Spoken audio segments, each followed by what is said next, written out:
Well, thank you, Alan, for that kind introduction. I hope you will forgive me for not standing, but I think I ought to explain. On the 30th of January, I was leaving the European Chamber Parliament in Brussels, and some swine pushed me from the back, and I had a really bad fall and sort of hit a step sideways, and I'm subsequently diagnosed with a prolapsed disc. So I'll get better, don't worry, but if you'll just bear with me, I really can't stand. So let's go ahead then. Well, my week started last Sunday morning. I got a call on Saturday night from LBC. Can you do an interview Sunday morning with Lord Adonis? Yes, of course.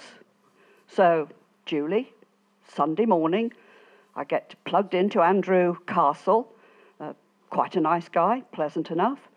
So he says, what's your best thought for the week ahead for Brexit? Can the Prime Minister get a deal? What about her deal? Should we be backing this deal? Oh, no, of course we shouldn't be backing the deal. It's not a deal. A deal presupposes you've got something good, and it's a win-win situation for both parties. This Prime Minister has been incapable of achieving a deal. She's not a deal maker. You know, we've heard it so many times. Is it, I'm leaving, we're leaving on the 29th of March? Well, of course, subsequently, you have viewed the shenanigans during the week, and you'll have witnessed the lot of it. So Lord Adonis said, well, I don't understand why you take that view. Why don't you want this deal? But really, we'd like a general election, because of course the Labour Party would like a general election. We'd like a second vote. I said, well, that's because you don't accept the first vote. But if you don't accept the first vote, you're destroying democracy. What makes you think people would want to vote again? We were given a vote. You have to respect the vote. We fought like hell for this vote. We were David and Goliath, because we didn't have the money to do the things that, of course, the government could do, and the Remainers. So we were always going to be disadvantaged. And, of course, we won. But we're faced with a parliament that is a parliament of Remainers, and we have a Prime Minister who is a Remainer. So we've had a hell of a time. We're sick to death of the MPs that stood on a manifesto, completely lied, but of course they lied. We didn't expect this. We actually expected them to be honourable and to do the right thing. But no, they didn't do the right thing. So this is a bad deal. We should leave on the 29th on WTO terms because we can. We're quite capable of trading with the rest of the world. Huge deals out there for us to do. So this is a no-brainer. So we don't think this is right, and we stand for the British people that actually 17.4 million people voted to leave. So that's what we want to do. Well, of course, it's become a situation where you see the EU will do everything to facilitate Mrs. May. I don't know what they're going to come up with. They're going to probably say, well, you can probably stay till the last I heard this evening was the 22nd of May, because the Euro elections are on the 23rd. And I don't know whether that will really they'll manage it, or she'll come back with some, I don't know, sort of hidden deal, and she'll try and present it to the House of Commons, and those guys will then try and probably come to some compromise. But there is no compromise. The simplest thing for us to do is leave. By leaving, we don't have to pay the 39 billion. We, of course, have to pay our dues, naturally. We would honour that, for sure. But we don't have to be tied into 4 years of negotiations, because this isn't a deal. This is tying us in a holding pattern, which says, oh, you haven't been able to do anything for 3 or 4 years. Oh, wait a minute. There's a next general election coming along. I tell you what, maybe it's better you people vote for the next general election, and I tell you what, we'll have a little box on there. Do you want to remain in the EU, or do you want to leave? So we don't trust them. You can't trust the politicians. They have been duplicitous. They have not told us the truth. And unfortunately, this Prime Minister, sadly, is the worst Prime Minister that I could possibly... I've never seen a Prime Minister behave the way this Prime Minister has behaved.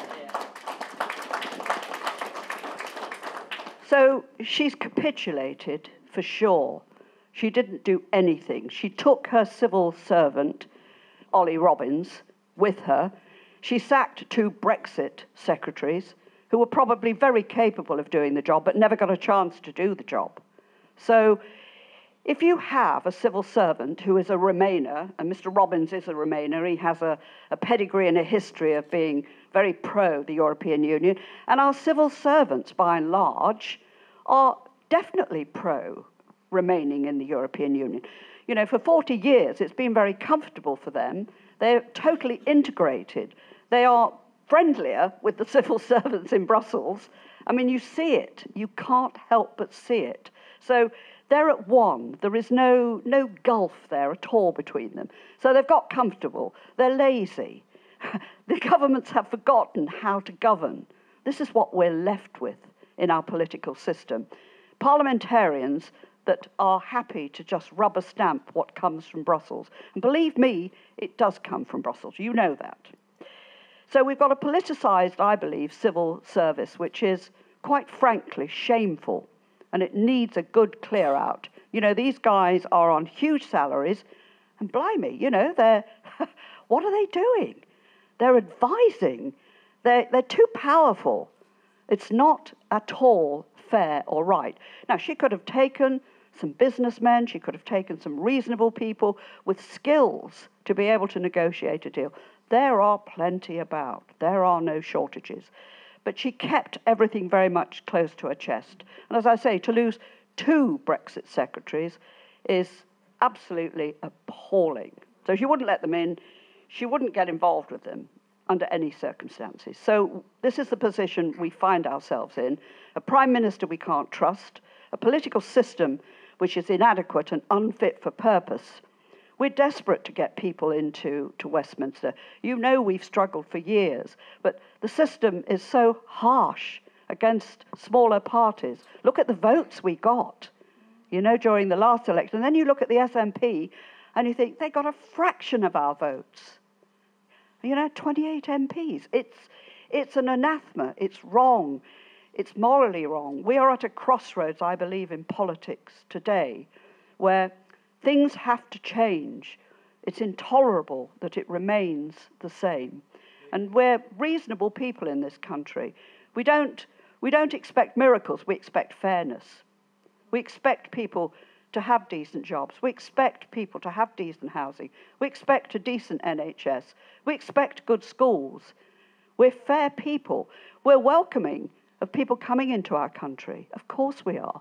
We need to control our immigration because, of course, the huge volume of immigration has indeed affected our housing, affected our schools, affected our NHS, and in some instances very much affected our jobs.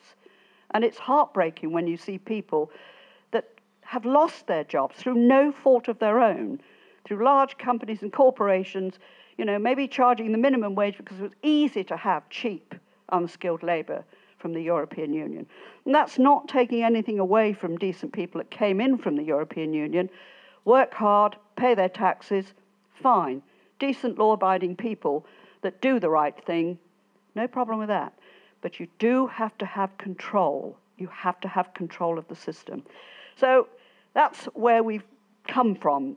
We will be in a different place. I don't know where we'll be, but I hope with all my heart there will be changes in politics that make us count for the hard work, for the honesty and decency that this country deserves. And by God, it does deserve it. Now, I'm just going to go on to another quick subject. County Council. Well, you've got Councillor Alan Graves, a great guy. He's done a tremendous job in Derby, really worked hard.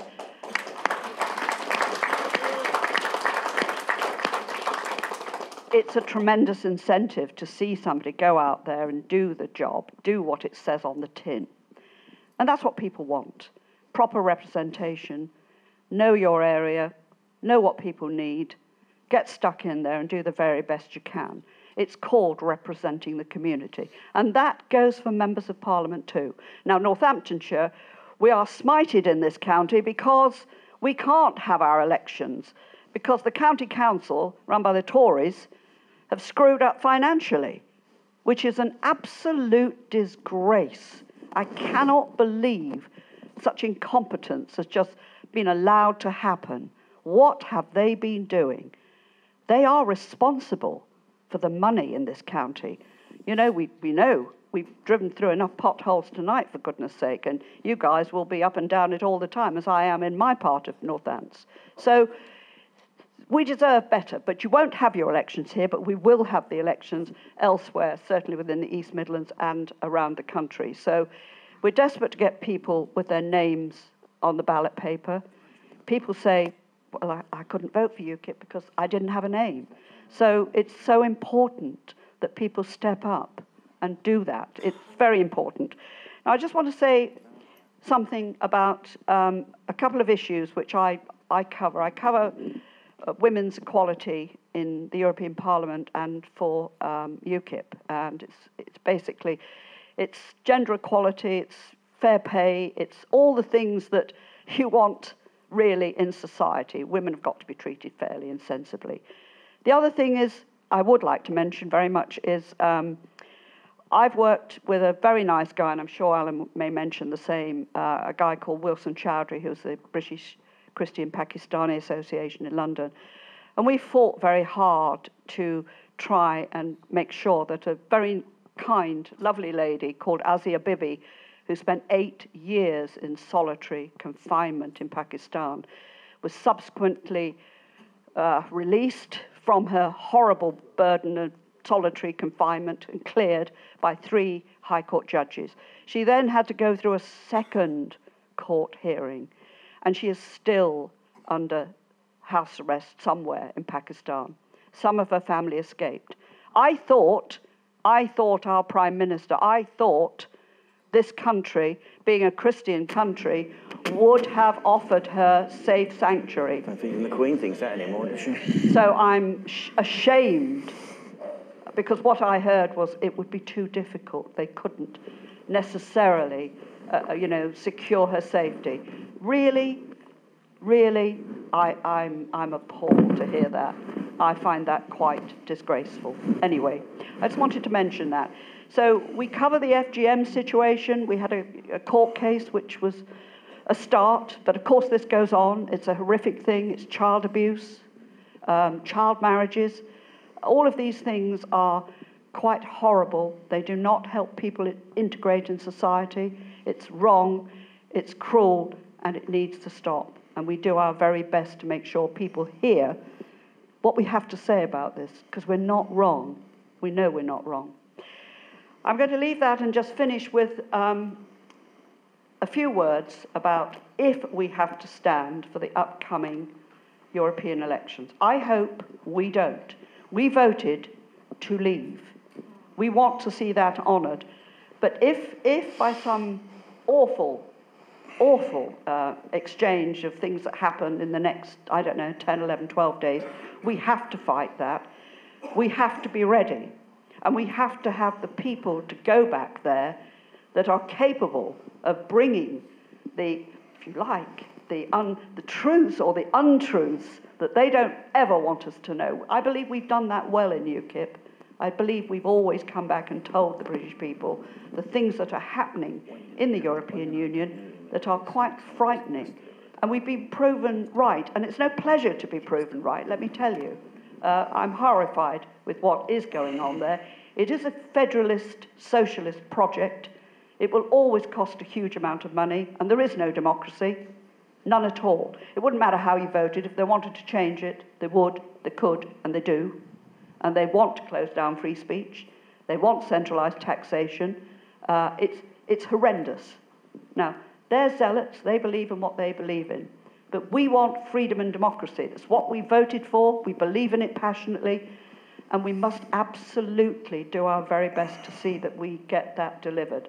Now, we're not in government, and we make as much noise as we can, but we need your support, because we cannot do the things we want to do without ground support. And that means you guys, the people that are in this party, are willing to support what we stand for.